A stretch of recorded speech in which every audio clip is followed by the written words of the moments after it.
Okay, so thank you for joining me here today to find out what we do in the neuromuscular diseases group. Our laboratory works on neuromuscular diseases. These are diseases that affect the nervous system and the muscles they control. Normal muscle function underlies everyday movement. And the diaphragm muscles and the muscles of the rib cage are really important for breathing. So I hope you can appreciate that diseases that affect the nerve and muscle system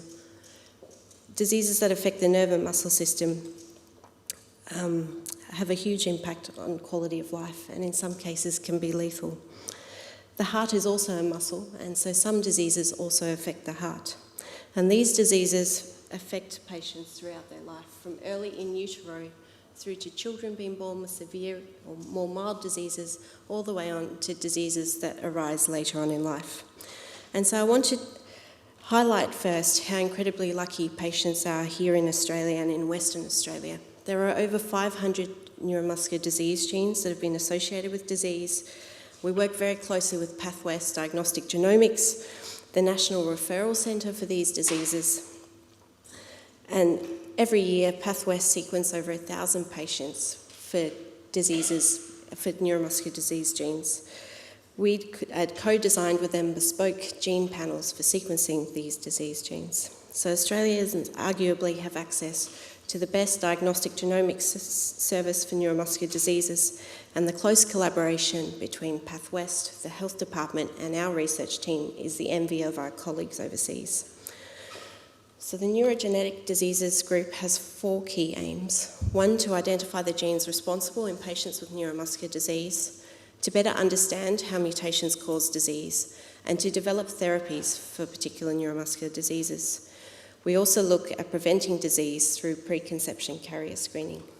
And today in this talk, I'm going to focus on the first 2 of these. But first, I want to touch on the importance of an accurate genetic diagnosis. Without a genetic diagnosis, families are living in the dark. They do not know what is causing the disease in their family.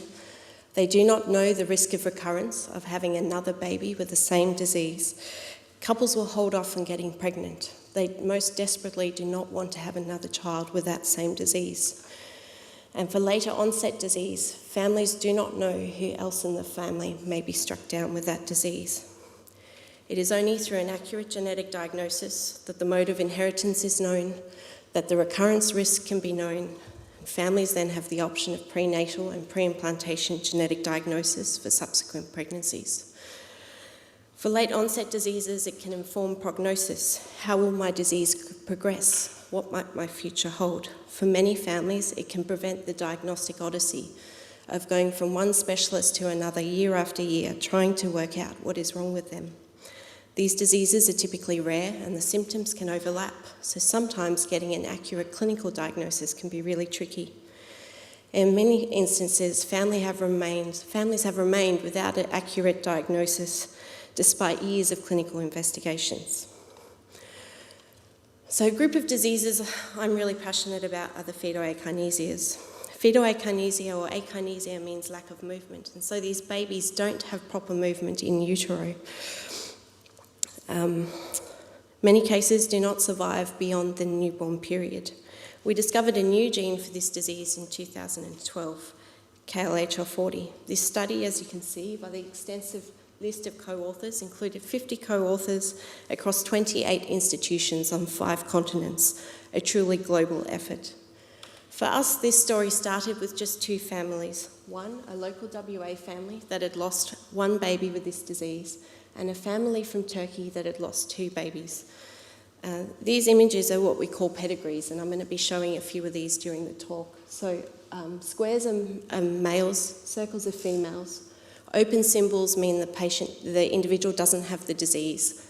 Closed symbols indicate the patient has the disease, and a line through the symbol indicates that the patient is deceased.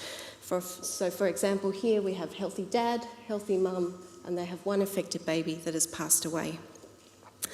And in many cases, the doctors looking after these babies will order a muscle biopsy, and when we looked at the muscle biopsy, we saw these inclusions in the muscle, which we call Nemeline bodies. So these patients were diagnosed with a really severe form of Nemeline myopathy, And we thought that because the clinical presentation in both these families was similar and they had the same picture on biopsy, that maybe they had the same disease.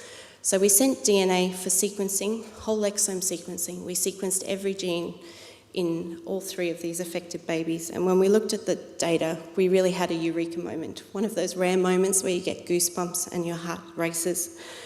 I looked at the data side by side for both families and realised that both families had mutations in this gene, KLHL40.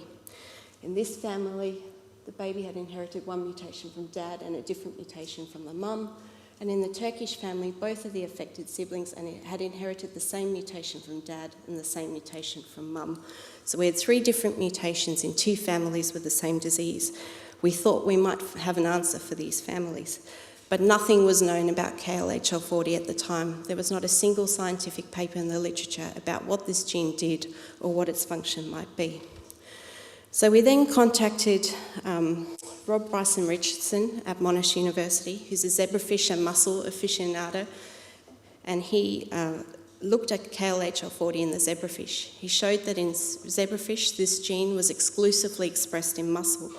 And when we put mutations into the fish and looked at how they moved, he could show that in healthy fish, if you prod a healthy fish, it swims away as quickly as it possibly can. He did the same experiment in fish that had mutations in this gene, the fish barely moved. So these fish were almost completely paralysed, much like our patients. So we now have pretty good evidence that this gene was causing the really severe muscle disease we were seeing in the babies we'd studied. We then quickly contacted the Nemaline myopathy research community around the world. Many of these clinicians and researchers have worked on Nemaline myopathy for many years and had DNA stored on families that had Nemaline myopathy but didn't have a genetic diagnosis. And they started sequencing patients, and it was a really exciting time for the lab and for the community because it seemed like almost every day another family was being diagnosed with mutations in this gene. When the dust had settled, we had 28 families with 19 mutations in this gene all around the world. And what I want to highlight here in blue is that a number of families in Japan also had the mutation we'd identified in the Turkish family due to a founder effect in the Japanese population. Another really rewarding aspect of this work is that one of the families that we identified KLHL40 mutations in was originally described almost 20 years ago, and they'd lost 5 of their 7 children shortly after birth because of this disease, and it took 20 years for them to have a genetic diagnosis and to know what had caused their babies to die. And this work is still having ripple effects. So just last month, a group in China showed that one of the mutations we originally identified in the WA baby, the family was originally from China, is a common cause of this disease in mainland China. So I've only highlighted one example of our gene discovery work, but there have been many others. And each of these has a huge impact for the families that we research.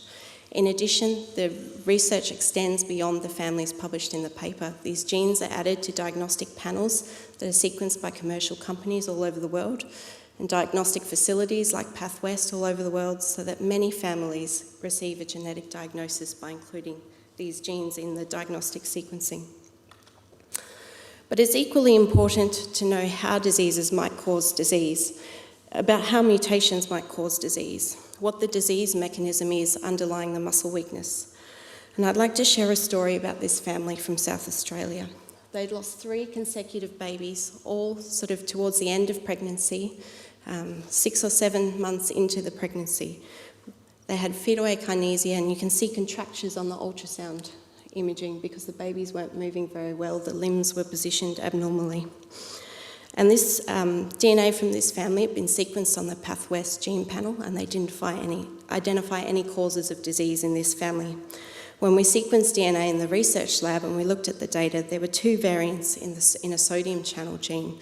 And this sodium channel is really important for setting up the electrical activity impulse from the nerve, setting up electrical signal in the muscle, and it's this electrical signal that then stimulates the muscle to contract. When we saw these variants, things didn't quite add up though, because it's been known for a long time that mutations in this gene cause a muscle stiffness and cramping disease. And this was the opposite in our patients. Our patients had almost complete loss of muscle contraction. We then studied these particular mutations in cells and were able to show that these mutations rendered the channel inactive. So we'd identified a completely new mechanism of disease causing a completely different disease phenotype. So again, collaboration helped us identify other families. As you can see here, a number of authors from around the world with the same types of mutations in this gene, giving rise to a very different disease. And this work's really important because without this research, this gene would never be considered as a candidate for this type of disease presentation. After we'd worked out the cause of disease in the family, the couple became pregnant again. Path West, just across from our building, did prenatal diagnosis on the 4th pregnancy. And unfortunately, this baby also carried both mutations. The couple decided to terminate that pregnancy. They became pregnant again, and at 12 weeks, Path West again did a prenatal diagnosis, but this time it was good news. The baby did not have the mutations, and the couple knew for the first time that they were going to have a baby without the disease that had taken their other babies from them. So I've talked about diseases that present before birth, but there are also diseases that strike out of the blue. And one example of this is a family that we received DNA from in 2016. This family, a healthy dad and mum, had one baby that had passed away. The baby had presented with a muscle weakness disease at about 3 months of age, and then it developed cardiomyopathy, so disease of the heart muscle, that progressed very rapidly, and the baby died from sudden cardiac death in the ICU unit at 4 months of age. We did exome sequencing again and found 2 mutations in this novel mitochondrial gene, one inherited from each parent. This gene made sense to us because mitochondria are the powerhouses of the cells, and mitochondrial diseases frequently affect the muscle and the heart, so it looked like a really good candidate. But to be able to be sure, we needed to find other families with the same mutations with mutations in the same gene and similar disease. So we entered the gene into Matchmaker Exchange, which is sort of an e-harmony for gene detectives. And we had a match. We were matched with a group from France. And this group in France had been working on 2 families that had lost multiple babies as infants due to sudden cardiac arrest. We put the cases together and published this study. And at the same time, a group in New Zealand had been working on a family that had bizarrely lost 2 sons as teenagers, 9 years apart, after they consumed small amounts of alcohol. They also had mutations in this same gene. So there's a really wide range of diseases associated with mutations in this gene. The New Zealand family had 2 living children that also had exquisite sensitivity to alcohol. So they tested the DNA from these surviving siblings and showed that they also had both mutations. They also carried the mutations and had the disease. These children have since been fitted with defibrillators so that if they go into cardiac arrest in the future, if their hearts misbehave, it can kick into action and hopefully prevent them from having the same course as their siblings. So this just highlights not only how important a diagnosis is for providing answers, but also in terms of managing the disease in the families. Our family went on to have another baby, a little boy, and the couple were understandably worried that this baby would too get the disease. But we were able to sequence the DNA from this baby and showed that he had only inherited the mutation from his dad. He was not going to get the disease that had taken his sister. So this provides a lot of comfort for these families with these diseases that can strike suddenly. So I've talked now about diseases that present in utero and in children, but there's also diseases that strike much later on in life. And I want to tell you a story about 2 WA families that have remained without an accurate genetic diagnosis for many years. The first family is family 542 in the PathWest database. There's now over 18,000 families in the PathWest family database. DNA from the proband, the index case in this family, was first received in 1992. This family has a diagnosis of Charcot-Marie tooth disease. It's a neuropathy. It affects the peripheral nerves and can cause foot and hand deformities. It can be quite progressive and have a variable age of onset.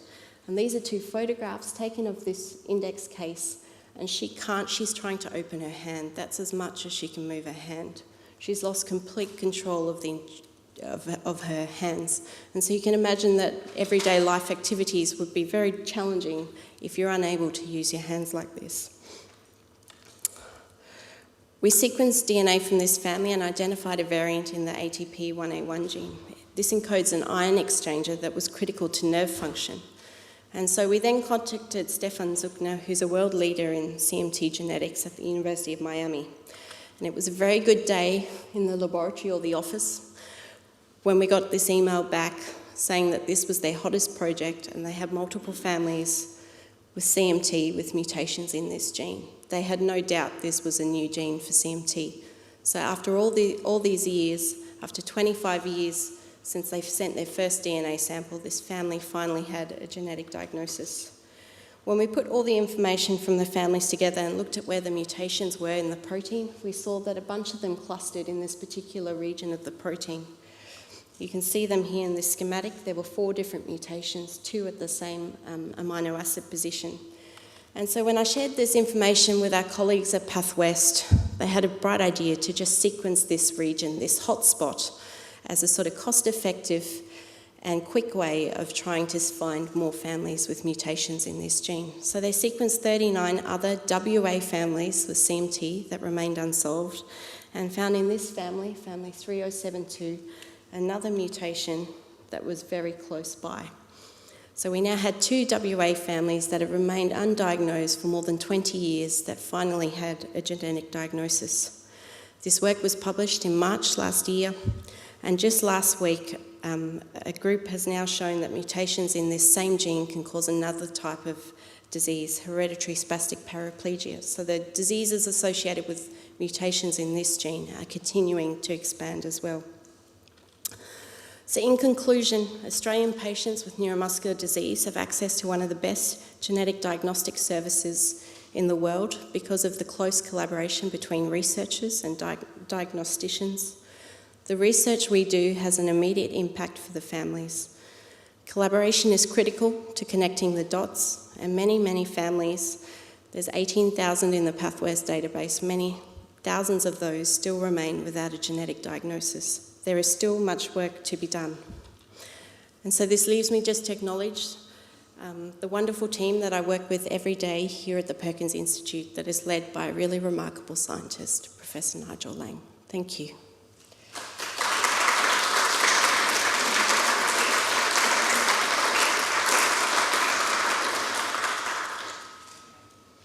How can a disease be tested to know that it is a genetic disease or that it has become genetic? So can diseases be diseases and then become genetic diseases, or are they always genetic, and then how do you know they're genetic? So I think one clue is family studies. So if there's a family where there's a history of disease, or if couples have multiple affected children with the same disease, then we suspect it's likely to be genetic because it keeps happening. If it wasn't purely Mendelian, we would not expect it to happen like that in families. So we often study the family structure, and it's something that we ask the clinicians is what the family history is in that family. But the diseases we work on tend to always be genetic. Another question that's come through is, if we have a rare disease that in its infancy in science has become genetic, how does science stop the disease? So perhaps more the question is, if you have a genetic disease and you discover the gene, how does that inform, not just for that one family, but in future, a disease gene not affecting the rest of the population? Can it be cured? I suppose finding the disease gene is the first step in trying to work towards developing a therapy, and there's groups all over the world that are using different types of gene therapies and different approaches using small molecules to try and treat different diseases. That's often more disease specific, so they'll focus on a particular disease or a particular gene. And then for severe diseases, the cases I showed at the start of my talk, those families most often do not want to have another baby with that disease. So if we can work out what parents are carrying before they go on to have an affected child, then they can have family planning options to ensure that they don't have to have a baby with a really severe disease. They can have a healthy baby straight away. if we know what they're carrying, what they're at risk of. Yeah. Does anyone else have questions? Here, let me just pass this. Does this all happen in a Petri dish? How do they actually check the sperm and the ovum So, before no. they get together? So the genes in our body are expressed in every cell in our body. So you can just take blood Yes. and look at the blood. And then typically with a prenatal diagnosis, what they'll do is they'll harvest the eggs and the sperm, do the IVF, and then when the embryo's at a sort of 8-cell stage, they take one of the cells out and they'll test that cell and work out if that embryo carries the disease or not. And then they only implant the healthy embryos. And it still amazes me that you can take one cell out of an embryo and the embryo is completely fine. Yeah. I'm not even going to ask how you do it because I'm sure I wouldn't understand. Thank you. That was great. Yeah. Thank you. I have a question about mitochondrial therapy. Does that remove the risk of a genetic disease, or does that merely remove the risk or symptoms, or does it remove it completely? So mitochondrial therapy, you mean in terms of doing the 3-parent? Yeah, so that would work if it was a mitochondrial mutation. There's some genes that are not mitochondrial genes, that are nuclear genes, that 3-parent embryo will not fix nuclear gene defects. It'll only work for the mitochondrial genes that are encoded by the mitochondrial genome. But yes, in theory, you will then not have the mitochondrial disease. How do you tell the difference when looking at them? When you look at the cells, how do you tell the difference between a nuclear one and a mitochondrial one when you're analysing the genes? We know where they are because they've all been mapped on the genome, so we know which ones are mitochondrial and which ones are nuclear. Yeah. I can shout.